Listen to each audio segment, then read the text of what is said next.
혹시 여러분의 자녀가 왜 항상 힘들어하는지, 왜 좋은 일이 생기지 않는지 궁금해하신 적 있나요? 오늘 말씀드릴 내용을 듣고 나면 부모의 기도가 얼마나 강력한 무기인지 깨닫게 될 것입니다. 실제로 성경에 기록된 놀라운 비밀을 알게 되면 여러분은 오늘부터 당장 무릎을 꿇고 기도하게 될 것입니다. 안녕하세요, 여러분. 오늘은 시편 128편을 통해서 부모의 기도가 자녀에게 어떤 놀라운 축복을 가져다 주는지 함께 자세히 살펴보겠습니다. 이 영상을 끝까지 보시면 여러분의 기도 생활이 완전히 달라질 것입니다. 먼저 시편 128편 전체를 함께 읽어보겠습니다. 여호와를 경외하며 그의 길로 행하는 자는 복이 있도다. 내가 내 손이 수고한 대로 먹을 것이라. 내가 복되고 형통하리로다. 내 아내는 집 안방에 있는 포도나무 같을 것이며 내 자식들은 내상 둘레에 있는 어린 감람나무 같으리로다. 여호와를 경외하는 자는 이같이 복을 받으리로다. 여호와께서 시온에서 내게 복을 주실지어다. 너는 평생에 예루살렘의 번영을 보며 또 내 자식의 자식을 보리니 이스라엘에게 평강이 있을지로다. 이 짧은 6절의 말씀 속에는 부모와 자녀 그리고 후손들에게 임하는 하나님의 축복이 어떻게 연결되어 있는지가 명확하게 드러나 있습니다. 시편 128편 1절을 다시 보시면 여호와를 경외하며 그의 길로 행하는 자는 복이 있도다라고 되어 있습니다. 여기서 경외한다는 것은 단순히 두려워한다는 의미가 아닙니다. 히브리어로 야레라는 단어인데 이는 깊은 존경과 경외심 그리고 순종의 마음을 담고 있습니다. 즉 하나님을 진정으로 사랑하고 그분의 뜻에 순종하며 살아가는 사람을 말하는 것입니다. 그런데 여기서 중요한 것은 이런 부모에게 주어지는 축복이 개인적인 차원에서 끝나지 않는다는 점입니다. 2절을 보세요. 내가 내 손이 수고한 대로 먹을 것이라. 내가 복되고 형통하리로다. 이것은 개인적인 축복입니다. 하지만 이야기는 여기서 끝나지 않습니다. 3절에서 갑자기 화제가 가정으로 전환됩니다. 내 아내는 집 안방에 있는 포도나무 같을 것이며 내 자식들은 내상 둘레에 있는 어린 감람나무 같으리로다. 포도나무와 감람나무는 고대 근동 지역에서 매우 중요한 의미를 가지고 있었습니다. 포도나무는 풍성한 열매를 맺는 나무로서 번영과 기쁨을 상징합니다. 특히 집 안방에 있는 포도나무라는 표현은 아내가 가정의 중심에서 풍요로움과 기쁨을 가져다주는 존재라는 의미입니다. 또한 감람나무는 평화와 번영, 그리고 장수를 상징하는 나무입니다. 어린 감람나무들이 식탁 둘레에 있다는 것은 자녀들이 건강하고 활기차게 자라나고 있다는 것을 의미합니다. 그런데 여기서 더욱 놀라운 것은 이런 축복이 단순히 우연히 일어나는 것이 아니라는 점입니다. 4절을 보세요. 여호와를 경외하는 자는 이같이 복을 받으리로다. 이 말씀은 앞서 묘사된 가정의 축복이 하나님을 경외하는 부모 때문에 나타나는 것임을 명확히 하고 있습니다. 그렇다면 부모의 경외심과 기도가 어떻게 자녀들에게 축복을 가져다 주는 것일까요? 이를 이해하기 위해서는 하나님의 언약적 사랑을 알아야 합니다. 하나님께서는 당신을 사랑하고 경외하는 사람들과 언약을 맺으시고 그 언약의 축복을 그들의 후손들에게까지 이어가십니다. 출애굽기 20장 6절을 보시면 나를 사랑하고 내 계명을 지키는 자에게는 천대까지 은혜를 베푸느니라고 되어 있습니다. 천대라는 것은 문자 그대로 천세대를 의미합니다. 즉 하나님을 진정으로 사랑하고 순종하는 부모의 신앙이 자녀들과 후손들에게 지속적으로 영향을 미친다는 것입니다. 실제로 성경을 보면 이런 사례들을 많이 찾아볼 수 있습니다. 아브라함의 믿음이 이삭과 야곱을 거쳐 이스라엘 민족 전체에게 축복의 근원이 되었습니다.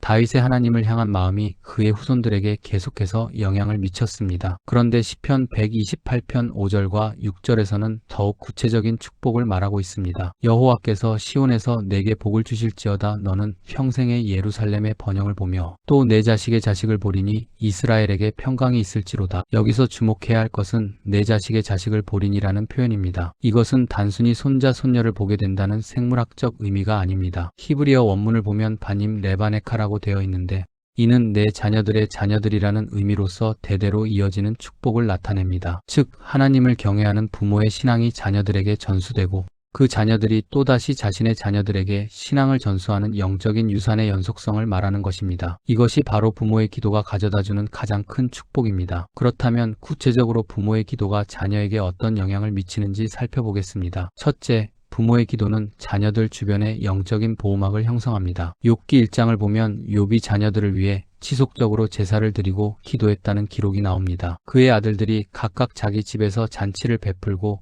그의 세 누이도 청하여 함께 먹고 마심으로 그 잔치날이 지나면 욥이 그들을 불러다가 성결하게 하되 아침에 일어나서 그들의 수대로 번제를 드렸으니 이는 욥이 말하기를 혹시 내 아들들이 죄를 범하여 마음으로 하나님을 욕되게 하였을까 함이라. 욥의 행사가 항상 이러하였더라. 욥의 이런 기도와 제사가 자녀들을 영적으로 보호하는 역할을 했다는 것을 알 수 있습니다. 부모가 자녀들을 위해 드리는 기도는 악한 영향력들로부터 자녀들을 지켜주는 보호막 역할을 합니다. 둘째, 부모의 기도는 자녀들의 마음을 하나님께로 이끕니다. 사무엘의 어머니 한나의 기도를 생각해 보십시오. 한나는 사무엘을 잉태하기 전부터 그를 하나님께 드리겠다고 서원했습니다. 그리고 사무엘이 태어난 후에도 계속해서 그를 위해 기도했을 것입니다. 그 결과 사무엘은 어린 시절부터 하나님의 음성을 듣는 선지자가 되었습니다. 부모의 간절한 기도는 자녀들의 마음밭을 부드럽게 만들어서 하나님의 말씀이 그들의 마음에 뿌리내릴 수 있게 도와줍니다. 설령 자녀들이 당장은 하나님을 멀리하는 것처럼 보일지라도 부모의 기도는 계속해서 그들의 마음을 두드리며 하나님께로 돌아올 수 있는 길을 열어줍니다. 셋째, 부모의 기도는 자녀들의 미래를 예비합니다. 하나님께서는 경건한 부모의 기도를 통해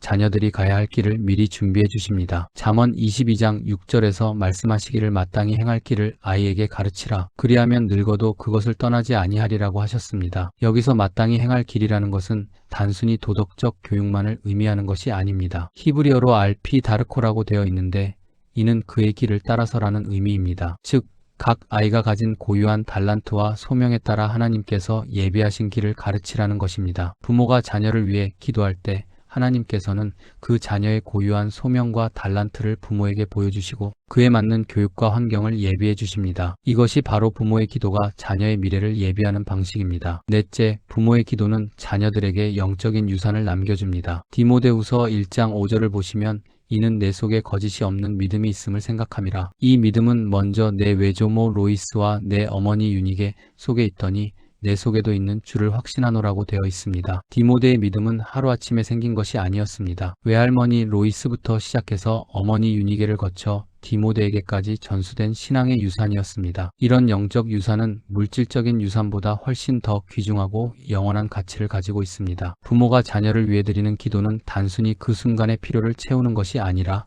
자녀들이 평생 동안 하나님과 동행할 수 있는 영적 기반을 만들어주는 것입니다. 그렇다면 우리는 자녀들을 위해 구체적으로 어떻게 기도해야 할까요? 첫 번째로 자녀들이 하나님을 개인적으로 만날 수 있도록 기도해야 합니다. 많은 부모들이 자녀들이 교회에 나가고 신앙생활을 하기만 하면 된다고 생각합니다. 하지만 더 중요한 것은 자녀들이 하나님을 개인적으로 만나고 그분과의 살아있는 관계를 맺는 것입니다. 예수님께서 니고데모에게 말씀하신 것처럼 사람이 거듭나지 아니하면 하나님의 나라를 볼 수 없느니라고 하셨습니다. 자녀들이 진정한 거듭남의 체험을 할 수 있도록, 그래서 하나님을 아버지라고 부를 수 있는 관계를 맺을 수 있도록 기도해야 합니다. 두 번째로 자녀들이 하나님의 뜻을 분별할 수 있는 지혜를 얻도록 기도해야 합니다. 오늘날 우리 자녀들은 너무나 많은 선택의 기로에 서 있습니다. 진로 선택부터 시작해서 친구 선택, 배우자 선택, 직업 선택 등 인생의 중요한 순간들마다 올바른 선택을 해야 합니다. 솔로몬이 지혜를 구했을 때 하나님께서 기뻐하셨던 것처럼 우리도 자녀들이 세상적인 성공보다는 하나님의 뜻을 분별하는 지혜를 구할 수 있도록 기도해야 합니다. 잠언 1장 7절에서 말씀하시기를 여호와를 경외하는 것이 지식의 근본이거늘 미련한 자는 지혜와 훈계를 멸시하느니라고 하셨습니다. 세 번째로 자녀들이 어떤 어려움에 처하더라도 하나님을 의지할 수 있는 믿음을 갖도록 기도해야 합니다. 인생에는 예상치 못한 어려움들이 찾아옵니다. 질병, 실패, 배신,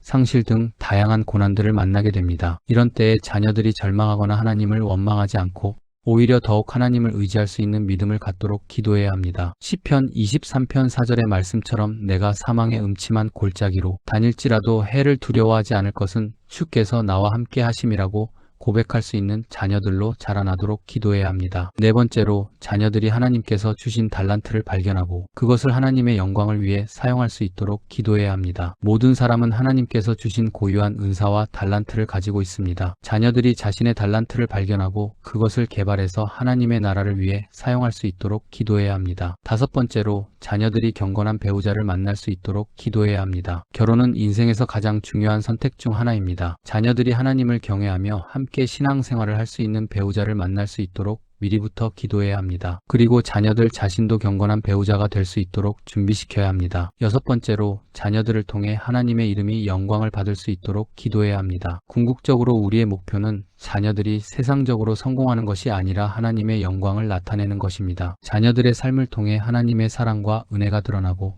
많은 사람들이 하나님께 돌아올 수 있도록 기도해야 합니다. 이런 기도를 드릴 때 우리가 기억해야 할 몇 가지 원칙들이 있습니다. 첫째, 인내를 가지고 기도해야 합니다. 자녀들을 위한 기도는 단거리 경주가 아니라 마라톤과 같습니다. 당장 눈에 보이는 결과가 없다고 해서 포기해서는 안 됩니다. 하나님의 때가 있고 하나님의 방법이 있습니다. 누가복음 18장에 나오는 불의한 재판관의 비유를 기억하십시오. 과부가 계속해서 재판관을 찾아가서 간청했을 때 결국 재판관이 그녀의 억울함을 풀어주었습니다. 하물며 우리를 사랑하시는 하나님께서 우리의 간절한 기도를 들어주지 않으시겠습니까? 둘째, 구체적으로 기도해야 합니다. 막연하게 우리 아이가 잘 되게 해주세요 라고 기도하는 것보다는 구체적인 기도 제목을 가지고 기도하는 것이 좋습니다. 자녀의 구체적인 필요와 상황을 하나님께 아뢰고 구체적인 응답을 구해야 합니다. 셋째, 믿음으로 기도해야 합니다. 야고보서 1장 6절에서 말씀하시기를 오직 믿음으로 구하고 조금도 의심하지 말라. 의심하는 자는 바람에 밀려 요동하는 바다 물결 같으니라고 하셨습니다. 하나님께서 우리의 기도를 들으시고 응답해 주실 것을 믿고 기도해야 합니다. 넷째, 감사함으로 기도해야 합니다. 빌립보서 4장 6절에서 말씀하시기를 아무것도 염려하지 말고 다만 모든 일에 기도와 간구로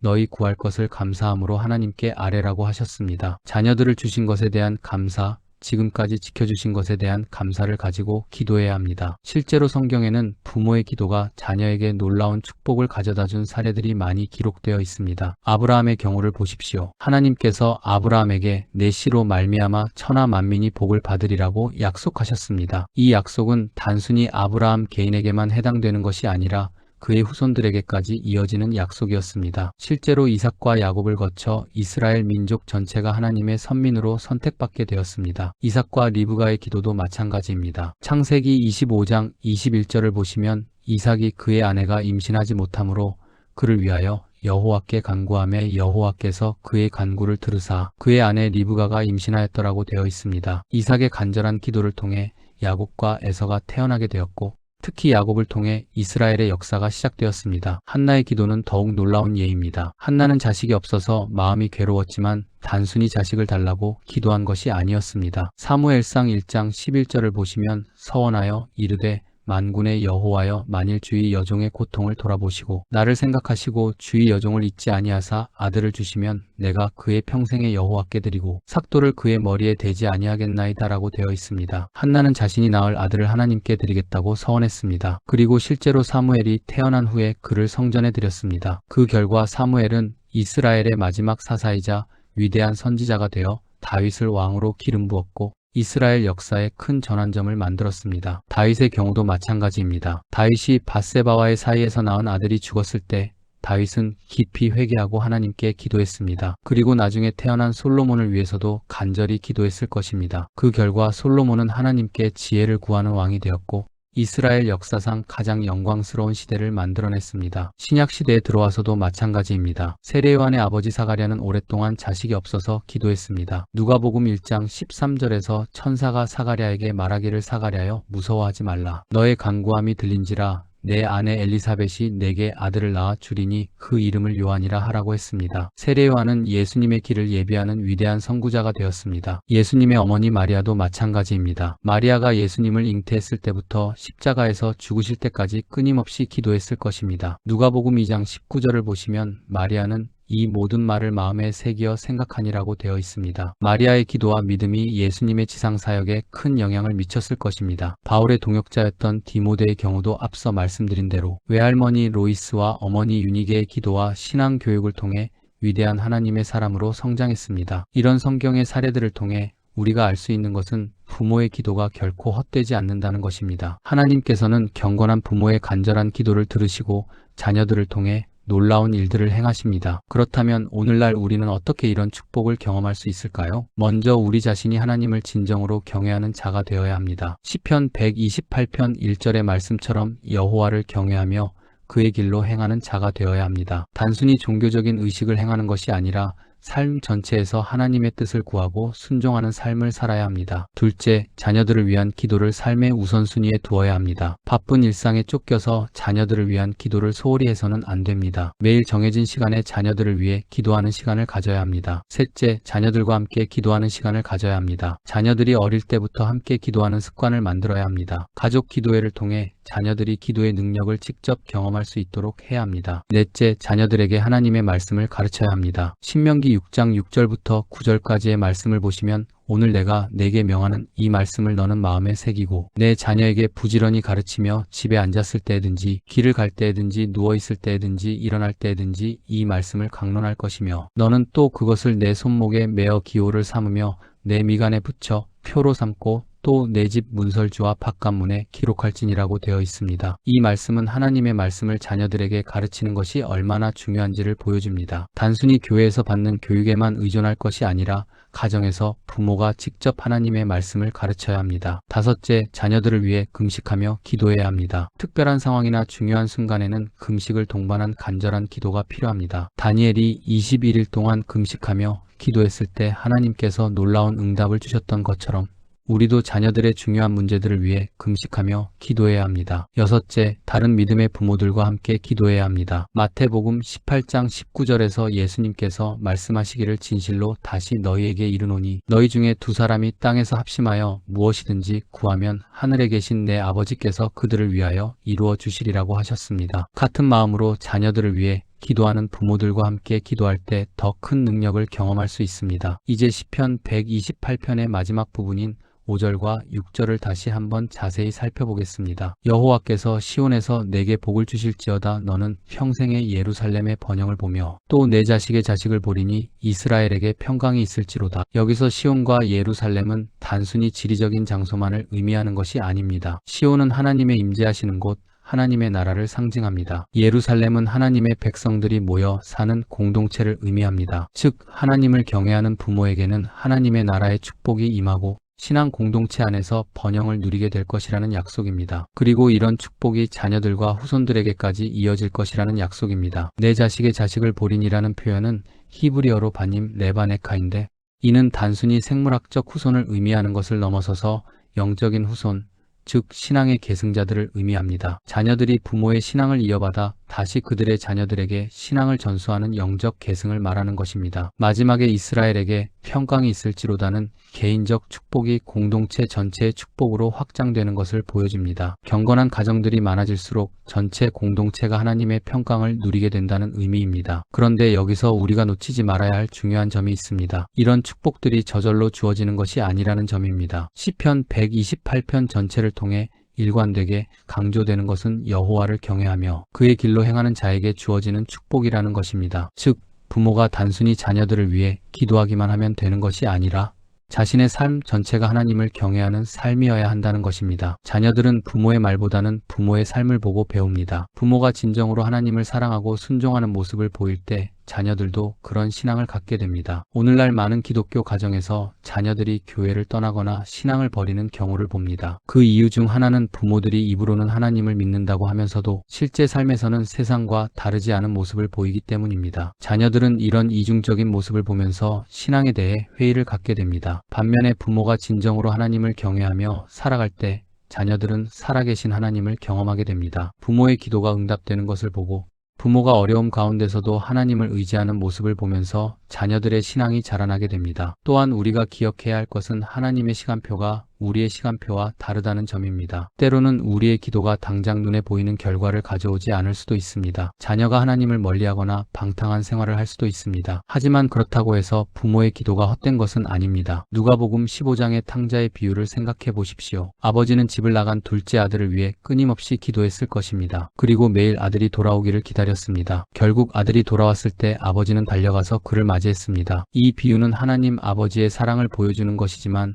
동시에 지상의 부모들에게도 큰 교훈을 줍니다. 자녀가 잘못된 길로 갈 때라도 포기하지 말고 계속해서 기도하며 기다려야 한다는 것입니다. 실제로 역사 속에는 이런 사례들이 많이 있습니다. 어거스틴의 어머니 모니카는 32년 동안 아들을 위해 기도했습니다. 어거스틴이 방탕한 생활을 하며 이단 사상에 빠져 있을 때도 모니카는 포기하지 않고 기도했습니다. 결국 어거스틴은 회개하고 위대한 신학자가 되었습니다. 존 뉴턴의 어머니도 마찬가지입니다. 존 뉴턴이 노예선의 선장으로 일하며 타락한 생활을 할 때도 어머니의 기도는 계속되었습니다. 결국 존 뉴턴은 회개하고 목사가 되어 어메이징 그레이스라는 불멸의 찬송을 남겼습니다. 이런 사례들을 통해 우리가 알 수 있는 것은 부모의 기도가 시간이 지나도 그 능력을 잃지 않는다는 것입니다. 설령 부모가 세상을 떠났다고 하더라도 그들이 드린 기도는 하나님 앞에서 향으로 올라가서 계속해서 자녀들을 위해 역사합니다. 요한계시록 5장 8절을 보시면 각기 검은고와 향이 가득한 금 대접을 가졌으니 이 향은 성도의 기도들이라고 되어 있습니다. 우리의 기도는 하나님 앞에서 향으로 올라가서 보존됩니다. 그렇다면 우리는 언제까지 자녀들을 위해 기도해야 할까요? 답은 간단합니다. 평생입니다. 자녀가 아무리 나이가 많아도 부모에게는 여전히 기도가 필요한 자녀입니다. 자녀들이 결혼해서 자신의 가정을 이루어도 손자 손녀들을 위해서도 계속해서 기도해야 합니다. 이것이 바로 시편 128편 6절에서 말하는 내 자식의 자식을 보리니의 진정한 의미입니다. 단순히 손자 손녀를 보는 기쁨을 누린다는 것이 아니라 신앙의 계승이 대대로 이어지는 것을 보게 된다는 의미입니다. 마지막으로 우리가 기억해야 할 것은 자녀들을 위한 기도가 단순히 개인적 차원에 머물러서는 안 된다는 점입니다. 시편 128편의 마지막이 이스라엘에게 평강이 있을지로다로 끝나는 것처럼 우리의 기도는 궁극적으로 하나님의 나라를 위한 기도가 되어야 합니다. 우리 자녀들이 단순히 세상적으로 성공하기를 바라는 것이 아니라 하나님의 나라를 확장하는 일에 쓰임받는 자들이 되기를 기도해야 합니다. 자녀들을 통해 많은 영혼들이 구원받고 하나님의 이름이 영광받기를 기도해야 합니다. 이것이 바로 아브라함에게 주신 약속의 성취입니다. 내 씨로 말미암아 천하 만민이 복을 받으리라. 우리 자녀들도 이런 축복의 통로가 될 수 있습니다. 사랑하는 부모님들, 오늘 이 말씀을 통해서 부모의 기도가 얼마나 중요하고 능력이 있는 것인지 깨닫게 되셨기를 바랍니다. 시편 128편의 약속은 오늘도 유효합니다. 하나님을 경외하며 자녀들을 위해 간절히 기도하는 부모들에게 하나님께서는 놀라운 축복을 허락해 주실 것입니다. 혹시 지금까지 자녀들을 위한 기도를 소홀히 하셨다면 오늘부터 새롭게 시작하십시오. 혹시 자녀가 하나님을 멀리하고 있어서 낙심하고 계시다면 포기하지 마십시오. 하나님의 때가 있습니다. 여러분의 눈물로 드리는 기도, 간절한 마음으로 드리는 기도를 하나님께서 기억하고 계십니다. 그리고 반드시 응답해 주실 것입니다. 오늘부터 여러분의 자녀들을 위한 새로운 기도 여정을 시작하시기 바랍니다. 매일 정해진 시간에 자녀들의 이름을 부르며 기도하십시오. 자녀들의 영혼 구원을 위해, 신앙 성장을 위해, 장래를 위해 간절히 기도하십시오. 그리고 무엇보다도 여러분 자신이 하나님을 경외하는 삶을 사시기 바랍니다. 자녀들 앞에서 살아계신 하나님을 증거하는 부모가 되시기 바랍니다. 시편 128편 6절의 약속처럼 내 자식의 자식을 보는 축복, 즉 신앙이 대대로 계승되는 축복이 여러분의 가정에 임하기를 주님의 이름으로 축복합니다. 하나님께서는 여러분의 기도를 들으시고 여러분의 자녀들을 통해 놀라운 일들을 행하실 것입니다. 여러분의 자녀들이 이 시대의 다니엘이 되고 에스더가 되고 다윗이 될 것입니다. 오늘 이 말씀이 여러분에게 새로운 소망과 확신을 주었기를 바랍니다. 부모의 기도는 결코 헛되지 않습니다. 하나님께서 여러분의 기도를 들으시고 반드시 응답해 주실 것을 믿습니다. 여러분의 기도가 자녀들의 인생을 완전히 바꿔놓을 것입니다. 그리고 자녀들을 통해 이 세상이 변화될 것입니다. 이것이 바로 시편 128편이 우리에게 주는 놀라운 약속입니다. 오늘 영상이 여러분에게 도움이 되셨다면